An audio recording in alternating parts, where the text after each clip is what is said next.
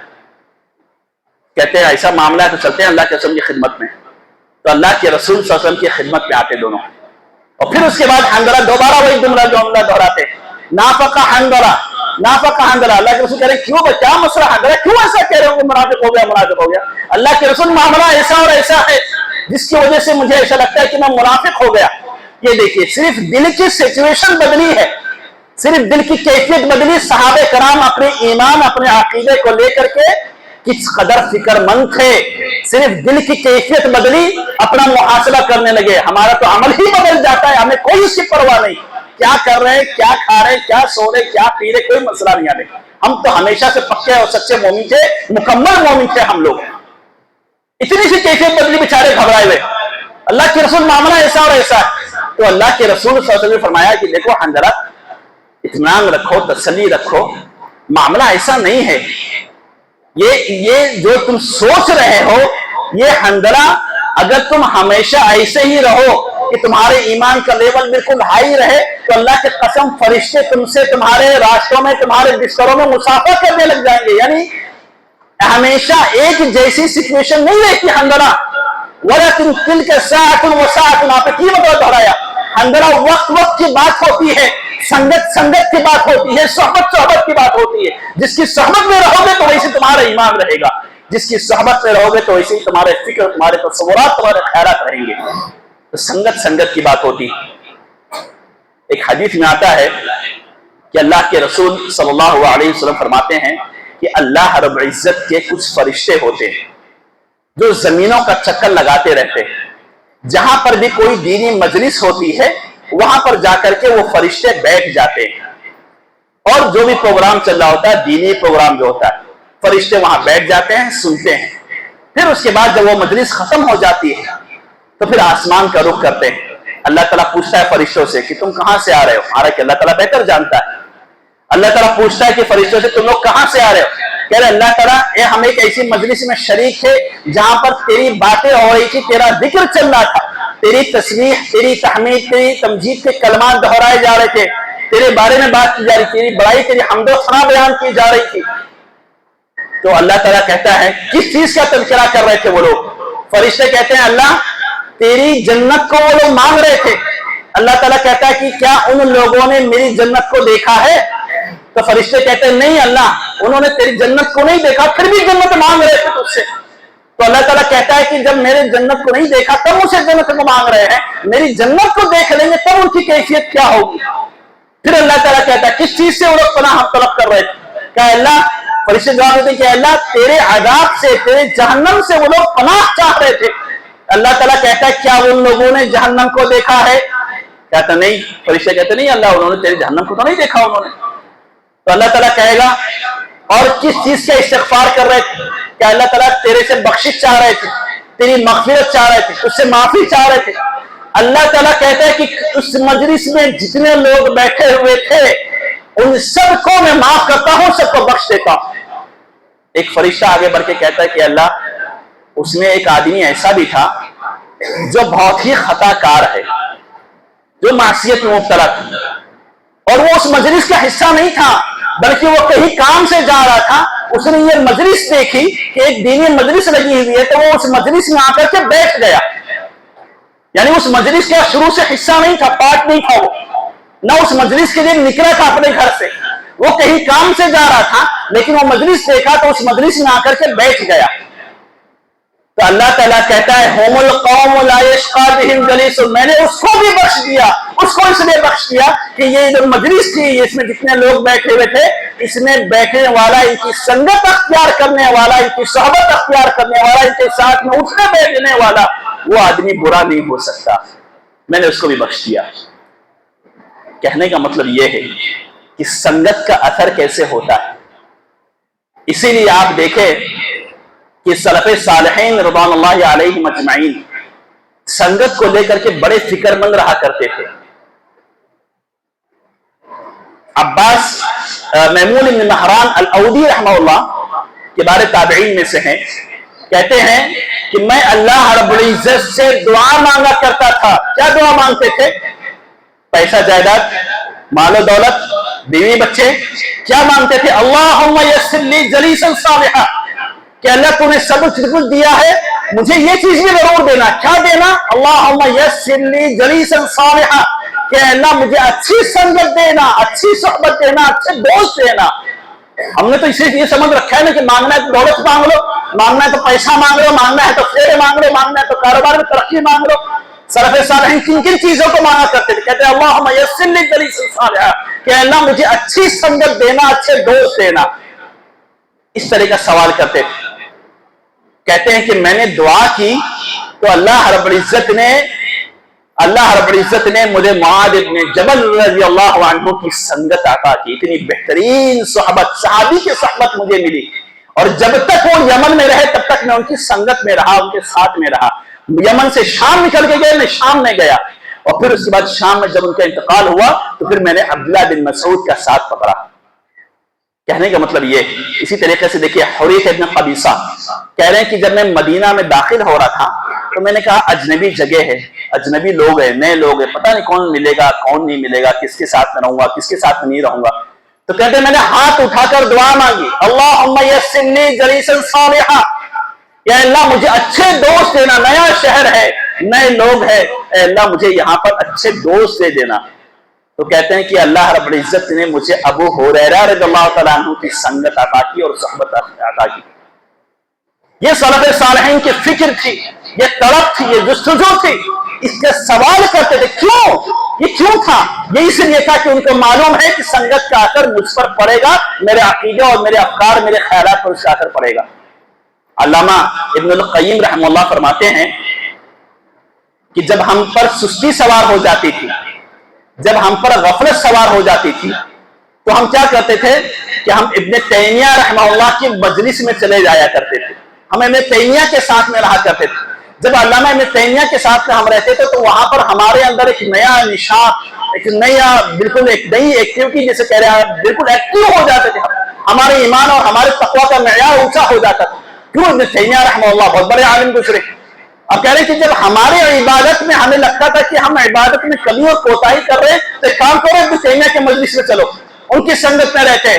پہلے ہم 2-3 دن وہاں ٹائم بتا کر کے آتے تھے تو اس کے بعد ہمارے ایمان اور معیار، ہمارے ایمان اور عقیدے کا معیار بہت الگ ہو جاتا تھا، ہماری اطاعت و بندگی کا معیار بہت الگ ہو جاتا تھا۔ تو سنگت سلف صالحین کی ہاں یہ بنیادی اصولوں میں سے تھا اور بنیادی تمناؤں میں سے تھا کہ کس طریقے سے ہم اچھی صحبت اور اچھی سنگت اختیار کریں۔ کہنے کا مطلب یہ ہے معزز سامعین کہ کیا آج ہماری دوستی کا معیار ایسا ہے؟ ہم ٹھیک ہے، ہو سکتا ہے تھوڑی دیر کے لیے ہم مان لیں کہ ہم اچھی سنگت کی تلاش میں، لیکن دنیاوی اعتبار کی اس وقت جو صورت حال ہے ہماری، آج دوستی کا معیار کیا ہے؟ ہمارا کیا، ہمارے بچوں اور ہمارے نوجوانوں کی دوستی کا معیار کیا ہے؟ کسی گلی نکڑ پہ ساتھ میں کھڑے ہوتے ہیں، وہ دوست اچھا ہے، وہ بھی ساتھ میں کھڑا ہوتا ہے، یہ بھی ساتھ میں کھڑا ہوتا ہے۔ کسی لڑکی کا پیچھا کرنا ہے تو وہ دوستی کا معیار ہے، سگریٹ پینا ہے تو وہ دوستی کا معیار ہے، گٹکا کھانا ہے وہ دوستی کا معیار ہے، دنیاوی لہو لعب یہ دوستی کا معیار بن گیا، دنیاوی مفاد اور اسی طریقے سے دنیاوی عیش و عشرت یا دنیاوی چیزیں یہ دوستی کا معیار بن گئی۔ کہاں ہے تقویٰ؟ کہاں ہے نیکی؟ کہاں ہے پرہیزگاری؟ ایسے آدمی، ایسے لوگوں کو تو دوست بنانے میں لوگ کنٹال جاتے ہیں۔ ارے یار اس کا دوست بنو، ابھی نماز کا ٹائم ہوگا، چلو نماز پڑھنے، چلو نماز پڑھنے، یہ کہے گا۔ کیوں اس کی سنگت میں بور ہوتا ہے مجھے اس کی سنگت میں؟ کس کی سنگت میں رہوں؟ وہ جو ریل دکھاتا ہے، وہ جو فلموں کی باتیں کرتا ہے، وہ دنیاوی جو باتیں کرتا ہے، اور ان کی مجلس اور ان کی محفل اور ان کی جو بیٹھک ہوتی ہے اس کی محور گفتگو کیا ہوتی ہے؟ محور گفتگو کیا ہوتی ہے؟ فلانے کرکٹر نے ایسا کیا، فلانے فٹ بالر نے ایسا کیا، تو فلانے ہیرو نے ایسا کیا، تو فلانے نے ایسا کیا۔ پوری محفل، پوری مجلس، کہیں پر نہ اللہ کا ذکر، نہ کہیں پر رسول پر صلاۃ و تسلیم، کچھ نہیں ہے معیار۔ یہ دوستی کا معیار نہیں ہے، بلکہ اکتاہٹ ہوتی ہے ایسے لوگوں کو دوست بنانے میں۔ ہاں جو دنیاوی بات کرے، جو دنیاوی مستی اور موج کی بات کرے، انٹرٹینمنٹ کی بات کرے، دنیاوی مفاد یہ دوستی کا معیار بن گیا. نہ تقوی، نہ دینداری، نہ پرہیزگاری، نہ نماز، یہ ساری چیزیں دوستی کا معیار نہیں. لیکن ایک چیز اور، دو چیزیں بول کر کے اپنی گفتگو ختم کروں. یہ چیز تو ٹھیک ہے کہ ہمیں دوست بنانا ہے تو ہم تقوی دیکھیں، دینداری دیکھیں، وفاداری دیکھیں، یہ ساری چیزوں کو ہم معیار بنائیں. ایک مسئلہ یہ بھی ہے کہ کیا ہم خود بھی اچھے دوست بننے لائق ہیں کسی کے؟ ٹھیک ہے، ہمیں دوست بنانا ہے، ہم تقوی دیکھ رہے ہیں. ہمیں دوست بنانا ہے، ہم اس سے پرہیزگاری دیکھ رہے ہیں. ہمیں دوست بنانا ہے، ہم اس کی دینداری دیکھ رہے ہیں. سوال یہ ہے، یہ خود ہم اپنے آپ سے سوال کریں کہ کیا ہم خود کسی کے اچھے دوست بننے کے لائق ہیں؟ کیا ہم کبھی کسی کو نماز نہیں پڑھتا تو ہم اس کو ٹوکتے ہیں کہ چل بھائی چل، نماز کا ٹائم ہو گیا، چل کیوں بیٹھ کے ٹائم پاس کر رہے آپ؟ کیا ہم نے کسی کو روزے کے لیے ٹوکا ہے کہ بھائی نفلی روزے رکھا کر، کبھی کبھی خود بھی رکھے اور اس کو بھی رکھوائیں؟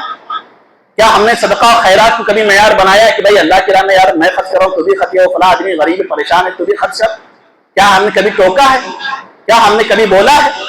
کیا ہم خود ایک اچھے دوست بننے کے لائق ہیں؟ ہم خود معیار تقوی دینداری ڈھونڈ رہے ہیں. کیا وہ تقوی دینداری ہمارے یہاں ہے؟ ہم ڈھونڈ رہے ہیں، سامنے والا بھی تو ڈھونڈے گا. ہم دیکھ رہے ہیں سامنے والے میں، سامنے والا ہمارے اندر تو دیکھے گا. تو کیا وہ معیار ہے ہمارے پاس؟ اس کا فیصلہ ہم خود کریں کہ ہم کسی کے لیے اچھے دوست بننے کے لائق ہیں کہ نہیں لائق.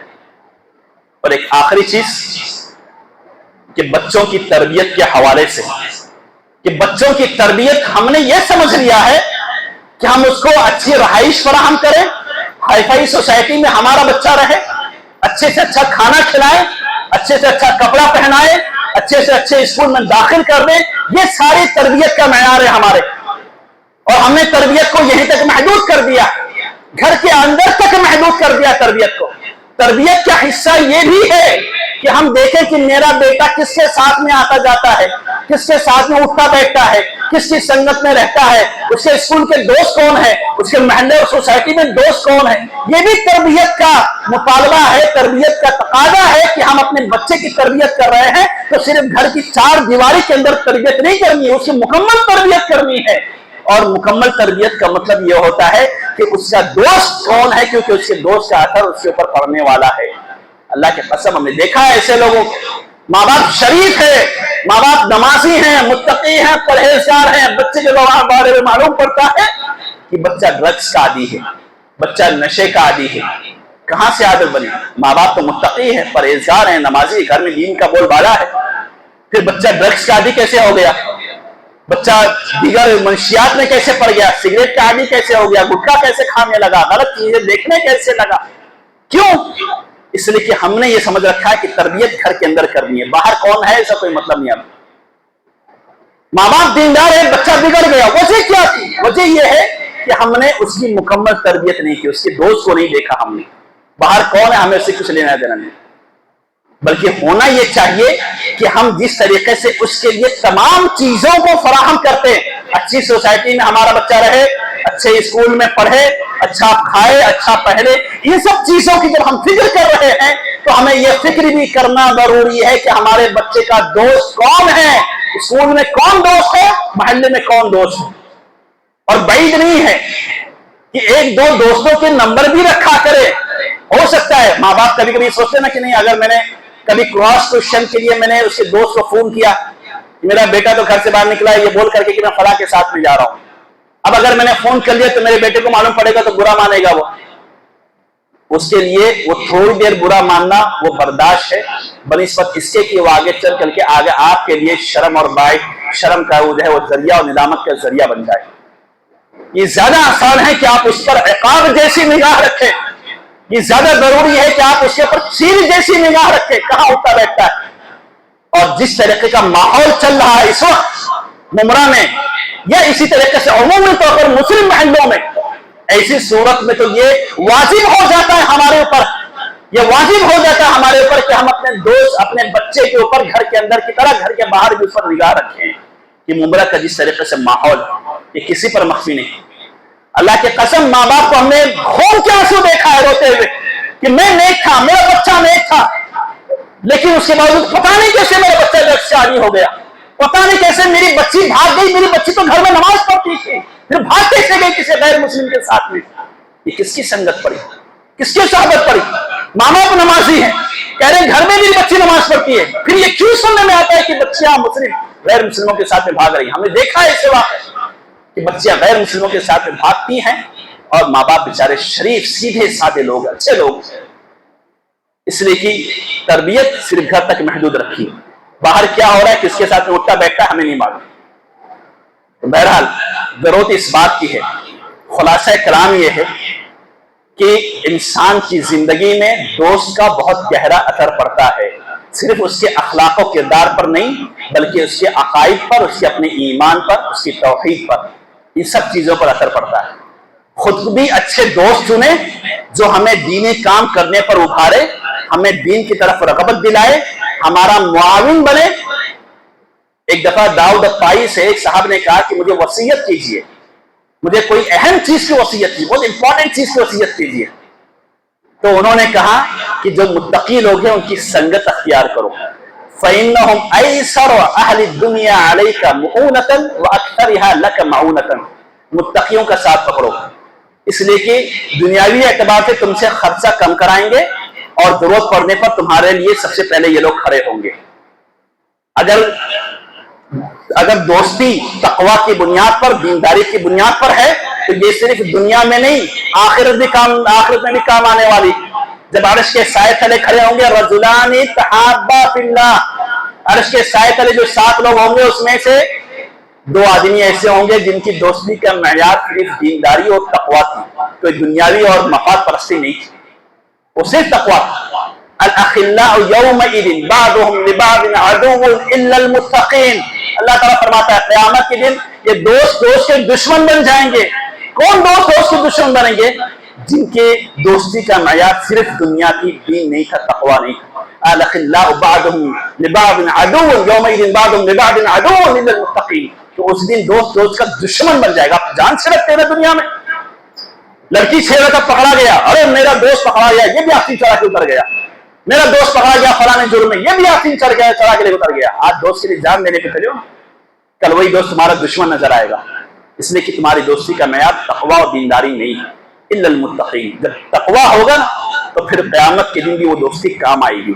بہرحال اللہ رب سے دعا ہے کہ اللہ رب العزت ہمیں بہتر دوست انتخاب کرنے کی اور اختیار کرنے کی توفیق عطا فرمائے۔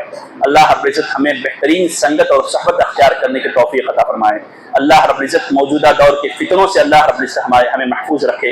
اقول قولی ھذا واستغفر لي ولكم ولسائر المسلمين من كل ذنب فاستغفروه انه غفور رحيم۔